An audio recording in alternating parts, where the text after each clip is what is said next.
स्वागत है आपका पाई क्लासेज में। आज का टॉपिक हमारा क्लास 10th के लिए एक्सरसाइज 5.3। इसमें पढ़ेंगे हम लास्ट एक्सरसाइज में हमने क्या पढ़ा था, nth टर्म का हमने फार्मूला पढ़ा था ए पी के a n is equal to a plus n minus one into d. यहाँ पढ़ेंगे सम ऑफ एन टर्म्स, यानी ए पी की जो भी टर्म्स हमें दे रखी हैं, चाहे 2 हो, 4 हो, 6 हो, 100 हो, कितनी भी हो, उनका सम फाइंड आउट करने का फार्मूला, और उस फार्मूला का यूज करेंगे क्वेश्चंस के अंदर। तो देखो कैसे बनता है वो फार्मूला। मान लो एक हमने 1 to 100 ले ली ए पी, 1 2 3 4 ये टर्म्स हैं, कहाँ तक, 100 तक। रेगुलर ले ली, ये भी ए पी होता है क्योंकि सब में डिफरेंस कितना है, 1 का है। हम इसको मान लो रिवर्स लिख लेते हैं, तब भी ऐसे ही रहेगा। फिर क्या लिखेंगे, 100 99 98, ठीक है, इस टाइप से हम इसको लिख सकते हैं, 97 एंड सो ऑन। आखिर में क्या आ जाएगा यहाँ 1, यानी इस ए पी को हमने उल्टा लिख लिया। ये मैं फार्मूला डेवलप करने के लिए बता रहा हूँ, बस कैसे बना फार्मूला। दोनों को ऐड कर दो तो एस और एस 2s। देखो सारी टर्म अब ये ऐड होंगी तो 101, ऐसे ये भी ऐड होगा 101, फिर 101 एंड सो ऑन, आखिर में आ गया 101। 101 ये s है, कभी इसको आप वो समझो 2 समझो, वो सॉरी s समझो, ठीक है। तो 101 कितनी बार आ रहा, कितने टर्म थे ये, 100 थे, 100 बार आ रहा। अगर किसी भी चीज़ को तुम 100 बार ऐड करोगे तो इसका मतलब क्या, उसको 100 बार मल्टीप्लाई कर दो, तो क्या आया 100 इंटू 101 अपॉन 2। तो इस टाइप से ये हमारा ऐड हो जाता है। अब बताता हूँ मैं मेन फार्मूला कैसे बनेगा। तो ये तो एक मेथड मैं तुम्हें समझा दिया, तो इस टाइप से हम इजीली कर लेते हैं। अगर मान लो हमारी A P, general A P के टर्म्स क्या होती थी, a plus d, a plus 2d, a plus 3d and up to कहाँ तक, nth टर्म तक। nth टर्म कौन सी होती थी, a plus n minus one into d. तो ये होगी first a plus d, a plus 2d and so on a plus n minus one into d. इसको मैं रिवर्स कर लूँ अगर, तो a plus n minus one into d ये आएगा। फिर अगली टर्म क्या आएगी, a plus n minus 2 into में डी ये आएगी, and so on. Last term क्या आ जाएगी, ए, ठीक है। अब ऐड करो, क्या हो गया, 2s हो गया था। तो देखो जब ये ऐड होंगे तो क्या आएगा, 2a plus n minus one into d. वहाँ फर्स्ट टर्म क्या आई थी, 101। ऐसे ही ये टर्म्स बार बार आती चली जाएगी अप टू n टाइम्स, और n टाइम्स अगर ये ऐड होती चली गई तो क्या हो जाएगा, n इंटू में 2a plus n minus one into d. जैसे वहाँ पे 101 को हमने 100 बार ऐड करा तो 100 से मल्टीप्लाई कर दिया, यही तो तरीका है, छोटी क्लासेस में सीख जाते हैं हम तो ये। अब क्योंकि हमें s का फार्मूला निकालना है तो 2 इसके नीचे आ गया, पूरे के नीचे आ गया, या n के नीचे लिख लो, तो हम कहीं भी लिख सकते हैं। तो ये हमारे पास देखो, ये हमारे पास फार्मूला बन गया सम ऑफ n टर्म्स। अब इसी से मैं एक चीज़ और बताता हूँ, अगर हमें फर्स्ट टर्म और लास्ट टर्म दोनों ही पता हो और टोटल नंबर ऑफ टर्म्स भी पता हो, तब हम कैसे निकाल लेते हैं इसको, एस ऑफ एन से दिखाते हैं। एस ऑफ एन यानी एन टर्म्स का, एस ऑफ 10 यानी अप टू 10 टर्म्स, ठीक है। इसको एस ऑफ एन कर लेना है यहाँ पे शो करने के लिए। देखो इसी फार्मूले को n/2, इसको मैं क्या लिख सकता हूँ, a plus a n minus one into d. और ये क्या होती थी, nth टर्म, तो n/2 A plus a N, ऐसे लिख सकते हैं हम इसको, या इसको हम लास्ट टर्म भी कह सकते हैं, ए प्लस एल। तो ये फार्मूला बन गया n/2 ए प्लस एल, अगर हमें फर्स्ट टर्म, लास्ट टर्म और n पता हो तो। अब चलते हैं एग्जाम्पल्स की ओर। एग्जाम्पल 1, देखो ये ए पी दे रखी है हमें, कह रहा है इस ए पी के फर्स्ट 22 टर्म्स का सम फाइंड आउट करो।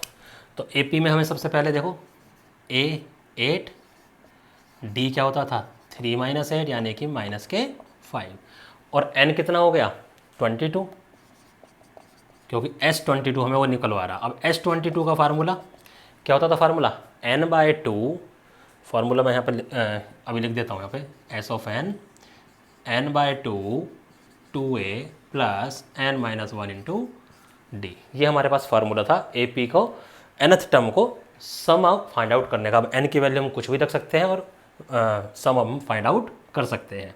तो 22 अगर हम रखेंगे तो 22 अपॉन, पहले तुम फार्मूला जरूर रखो यूजिंग फार्मूला दिस, फिर उसके बाद ये करना 22 अपॉन 2, 2a की वैल्यू कितनी है 8, हमेशा ब्रैकेट में रखो। मैं हमेशा जब भी क्वेश्चन करवाता हूँ ये जरूर बताऊँ, हमें बताता हूँ तुम्हें कि हमेशा इनको ब्रैकेट में रखना। तो n-1 n 22 है तो 22 माइनस 1 इंटू डी, डी कितना -5, इसको ब्रैकेट में रखा।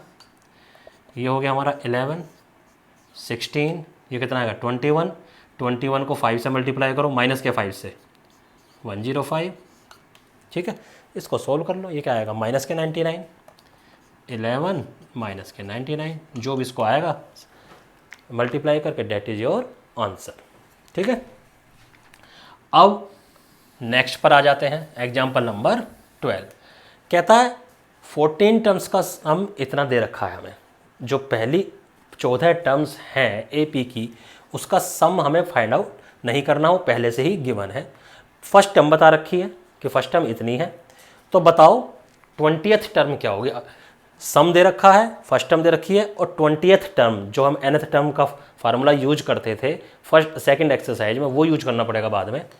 तो ये S14 हमें गिवन है, तो रखो फार्मूला 14 अपॉन 2, 2a हमें पता है कितना 10, n-1 n कितना है 14, 14 माइनस 1 इंटू डी नहीं पता हमें, ये कितना है 1050। चलो जी 7 हो गया, ये 20 हो गया, प्लस के ये 13 डी हो गया, ठीक है। तो 20 प्लस 13 डी, 7 से इसको डिवाइड कर दो, 7 से इसको डिवाइड करोगे तो कितना आएगा 7 1 जा 7, 7 5 जा 35, 135, 13 डी 150 माइनस के 20, ये 130 आ गया, और डी आ गया हमारे पास 10, 13 से 130 को डिवाइड करो तो डी पता चल गया। अब हैंस A20 क्या हो जाएगा a प्लस 19d, कर चुके हम सेकंड एक्सरसाइज में। A10 हमें गिवन है, ये 19d हमने यहाँ से फाइंड आउट कर लिया है, तो 10 प्लस 190 यानी कि 200। तो इसकी जो AP, कौन सी AP, जिसके पहले 14 टर्म्स का सम इतना है, फर्स्ट टर्म इतना, उसकी 20वीं जो टर्म होगी 20th टर्म होगी वो 200 होगी, ठीक है। अब एग्जांपल नंबर 13 पर हम आ जाते हैं। 13th क्या कह रहा है, एक AP दे रखी है, बताओ इसके कितने टर्म्स का योग या सम 78 होगा। तो वही A कितना है यहाँ पर 24, D कितना है यहाँ पर 21 minus 24 is equal to -3।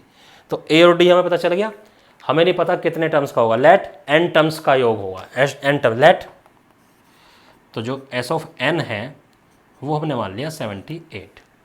Formula रखो n/2, 2a यानी कि 24 प्लस n-1 इंटू डी यानी कि -3, ये आ गया हमारे पास 78। तो n 2 को तो हम /2 ऐसे रहने दो भी, 2 इंटू में 24 48 हो गया, प्लस -3 की मल्टीप्लाई कर दो, जो -3 की देखो इससे मल्टीप्लाई करेंगे तो क्या आएगा -3n और +3, ठीक है, -3n और +3, और इधर आ गया 78। तो n 51 -3 n, और इधर हो गया 78, और 2 भी इधर चला गया। देखो इसमें से 3 को माना जाएगा, 3n 17 माइनस n, इस 3 से इसको हम काट सकते हैं 26, अंदर मल्टीप्लाई कर लो 17n minus k n square is equal to 52, इधर ले आओ सबको सही से लिख लो, minus k n square plus k 17n minus के 52 इज इक्वल टू 0, माइनस को लेके हटा दो तो ये बन गया इतना, हो जाएंगे 17 के 13 और 4, ठीक है, 13 4 जा 52, 13 और 4 को ऐड करोगे 17। तो इसकी 2 आंसर आएंगे। n की वैल्यू अब सोल्व करना तुम्हें आता है, क्वाड्रेटिक इक्वेशन हम सोल्व कर चुके हैं, तो n की वैल्यू यहाँ पर आएगी 4 और n की वैल्यू आएगी 13। यानी या तो पहली 4 टर्म्स का सम कितना आएगा 78, या फिर 13 टर्म्स का सम आएगा 78। ऐसा क्यों? पहली 4 टर्म का तो ध्यान कर लेंगे, क्योंकि फिर आगे वैल्यूज़ नेगेटिव में भी आती चली जाएंगी। तो कुछ जब नेगेटिव आएंगे तो पॉजिटिव वालों को कैंसिल करेंगे, लेकिन जब उनको सम करेंगे तो वो 78 ही आएगा। इसलिए 2 आंसर भी हो सकते हैं। 2 आंसर अधिकतर कब होते हैं? जब नेगेटिव हो, डी, ठीक है, तभी 2 आंसर हो सकते हैं, अदरवाइज कम चांसेस है। अब नेक्स्ट एग्जांपल कहता है 14 का फर्स्ट और सेकंड दो कि पहले 1000 पॉजिटिव इंटीजर्स का सम फाइंड आउट करो भाई। तो क्या है पहले 1000? 1 2 3 and so on up to 1000। देखो ए पता है तुम्हें 1, एन पता है तुम्हें 1000, और लास्ट टर्म भी पता है तुम्हें यहाँ पर 1000। तो डायरेक्ट कौन सा फार्मूला? n/2, पहले फार्मूला ही लिख लेते हैं, n/2 a प्लस n, ठीक है। इसमें आगे हमें, क्योंकि हमें लास्ट टर्म पता है तो लास्ट टर्म का हम यूज कर लेंगे। तो s 1000 1000/2 1 प्लस 1000, तो ये हो गया 500। 500 को मल्टीप्लाई कर लो 1001 से, जो भी आएगा तुम्हारा आंसर आ जाएगा। इसी टाइप से हम n, फर्स्ट n टर्म्स का 1000 की जगह पर क्या आ जाएगा n, तो s of n n/2 a plus n, इतना आ जाएगा। और a की जगह क्या आ जाएगा 1, तो 1 प्लस n। तो क्या फार्मूला निकल के आएगा? s of n n/2, first term 1 और लास्ट टर्म n, तो ये फार्मूला बन जाएगा n टर्म्स का। तो ये थे हमारे 4 एग्जाम्पल। अब चलते हैं नेक्स्ट एग्जाम्पल की और एग्जाम्पल नंबर 15।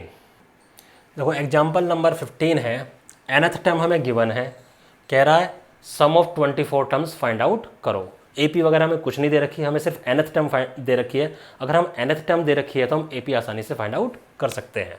कैसे? फर्स्ट टर्म निकालने के लिए क्या करेंगे? पुट n = 1, तो रखो A1 3 2 इंटू में 1, क्या आ गया 5 2 3 एंड सो ऑन। तो यहाँ पे A2 आ जाएगा। A2 क्या आ जाएगा 3 2 इंटू 2, क्या आ गया 7। A3 आ जाएगा 3 2 इंटू में 3, 3 2 जा 6 और ये 9, which implies AP is 5 7 9 and so on. A 5 और D कितना हो गया 7। तो अब S24 निकाल लो। तो S24 का क्या फार्मूला? 24/2 2a यानी 5 n-1 d यानी 23 हो जाएगा ये, इंटू d डायरेक्ट रख दो, ठीक है। तो 12, ये 10 हो गया, 7 3 जा 21, ये 40, ठीक है। तो अब इसको आगे 151 हो जाएगा, 151 को 12 से मल्टीप्लाई कर लो, जो भी आएगा that is your answer. Next, कोई टीवी मैन्युफैक्चरर है, हर साल टीवी प्रोड्यूस करता है। तो थर्ड ईयर में जो उसने टीवी प्रोड्यूस करे हैं और 7th ईयर में जो टीवी प्रोड्यूस करे हैं वो गिवन है, यानी कि थर्ड टर्म और 7th टर्म एक तरीके से हमें गिवन है। कहता अब बताओ पहले ईयर में उसने कितने टीवी प्रोड्यूस करे और 10th ईयर में कितने टीवी प्रोड्यूस करे और टोटल 7 ईयर में कितने उसने प्रोड्यूस करे। तो फर्स्ट ईयर का मतलब फर्स्ट टर्म निकल जाएगी, तो 10th ईयर का हमारा निकल ही जाएगा। और टोटल प्रोडक्शन का मतलब है सम ऑफ 7 ईयर्स, ठीक है। टोटल सम निकालेंगे हम 7 ईयर्स तक का। तो इसको देखो कैसे करते हैं, ये लास्ट एग्जांपल है हमारा इसका। तो हमें दे रखा है A3, लिख देना let total production in first year A, और कहता कि हर साल इंक्रीज हो रहा है, यूनिफॉर्म इंक्रीज हो रहा है प्रोडक्शन में। तो लेट यूनिफॉर्म इंक्रीज, वो हमने मान लिया डी, यानी यूनिफॉर्म इंक्रीज का मतलब कॉमन डिफरेंस। तो अब हमें क्या भी गिवन है A3 कितना 600। तो यहाँ से क्या आ जाएगा A + 599 D is equal to A + 2D is equal to 600, first equation, ठीक है। A7 700, यहाँ से क्या आ गया A plus 6D equal to 700। अब इक्वेशन 2 में से इक्वेशन 1 माइनस कर दो, A से A कट गया, ठीक है, ये तो पूरा कैंसिल हो गया, 6D में से 2 गया 4D, यहाँ पे आ गया हमारे पास 100, तो D आ गया हमारे पास 25। अब D की वैल्यू यहाँ रख दो, फर्स्ट में A प्लस 2D करेंगे तो 50 हो गया 600, तो A की वैल्यू आ गई 550। तो देखो now production in first year is equal to 550। क्या था production in 10th year, production in 10th year का मतलब क्या है A10 क्या होता है A प्लस 9D, A कितना 550 प्लस 9 इंटू 25, सोल्व कर लो, यहाँ से आंसर निकल जाएगा तुम्हारा। नाउ अब कहता है पहले 7 ईयर में बताओ total number of production TV का कितना हुआ, टोटल पूछ रहा है 7 ईयर में, यानी पहले ईयर में, दूसरे ईयर में, तीसरे में, अप टू 7 ईयर, सबको ऐड करना है। और सबको ऐड करने का हमारे पास फार्मूला है S of n n by two 2a plus n minus 1 into d. तो S of 7 by two 2 into में 550 प्लस 7 यहाँ पर करेंगे तो 6 7 माइनस 1 6 हो गया, और डी हो गया हमारे पास 25। 7 बाई टू ये 1100 हो गया, इसको करेंगे तो 150 हो गया, तो 7 बाई टू ये हो गया हमारे पास 1250, इससे इसको डिवाइड कर दो 650, मल्टीप्लाई कर लो, ये तुम्हारा आंसर। तो इस तरह से हमारे एग्जाम्पल कंप्लीट होते हैं। अब मैं एक्सरसाइज में चेक कर लेता हूँ, कुछ क्वेश्चन अलग सा है तो फिर मैं आपको समझाता हूँ। आइए करते हैं कुछ क्वेश्चंस 5.3 के जो थोड़ा सा डिफरेंट टाइप के हैं। पहले क्वेश्चन नंबर 9, इससे पहले सारे हमने जो करे हैं वो ऐसे ही हैं जो एग्जाम्पल्स थे, ठीक है। कहता है S7 यानी फर्स्ट 7 टर्म्स का सम दे रखा है, S17 यानी फर्स्ट 17 टर्म्स का सम दे रखा है, फाइंड Sn यानी nth टर्म। तो इसमें वही let first term A and common difference D, ठीक है। तो S7 कितना है 49, S7 का मतलब 7 by two 2a plus 6d equal to 49। तो 2a प्लस 6d 49, 2 इधर चला गया और 7 नीचे आ गया, 7 से काट दिया 7, यहाँ से 2 कॉमन ले लो, a प्लस क्या आएगा 3d इक्वल टू 14, 2 से फिर से काट दो, तो a plus 3d is equal to 7। First equation आ गई। इसी टाइप से S17 गिवन है 289, यहाँ से निकाल देंगे 17 by two 2a plus 16d 289, ठीक है। देखो 2 यहाँ से कॉमन लोगे, कट गया 2, तो a प्लस 8d आ गया, ये से कट गया, 17 से इसको काटोगे तो 17 ही आ जाएगा, a plus 8d is equal to 17, ये सेकंड इक्वेशन आ गई।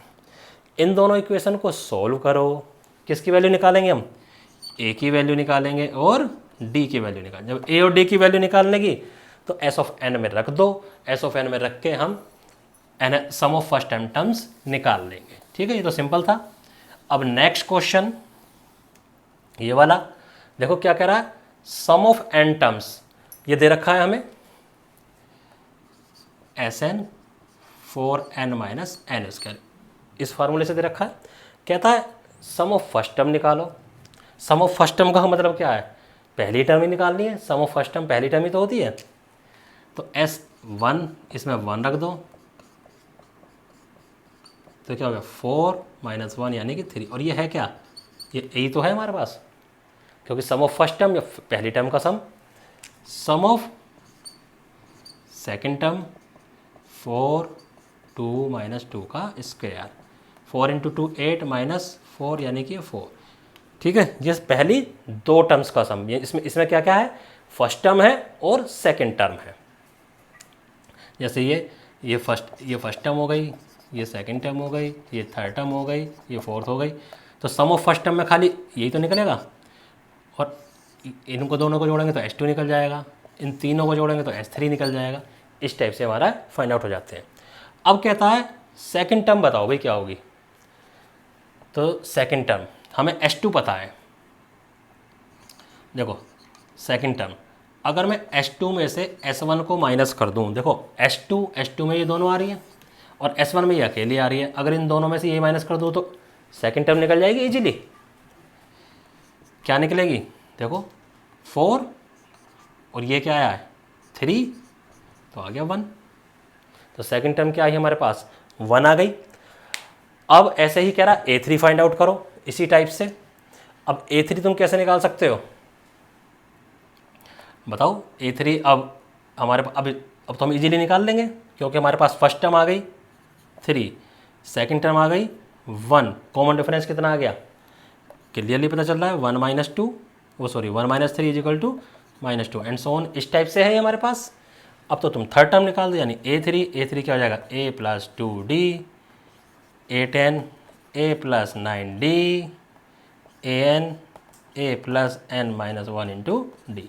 ए की वैल्यू 3 और डी की वैल्यू -2 यहाँ रखते चले जाओ, तुम्हारे ये सारे टर्म्स हमारे निकलते चले जाएंगे। अब एक लास्ट एक क्वेश्चन और बताता हूँ जो थोड़ा सा अलग है।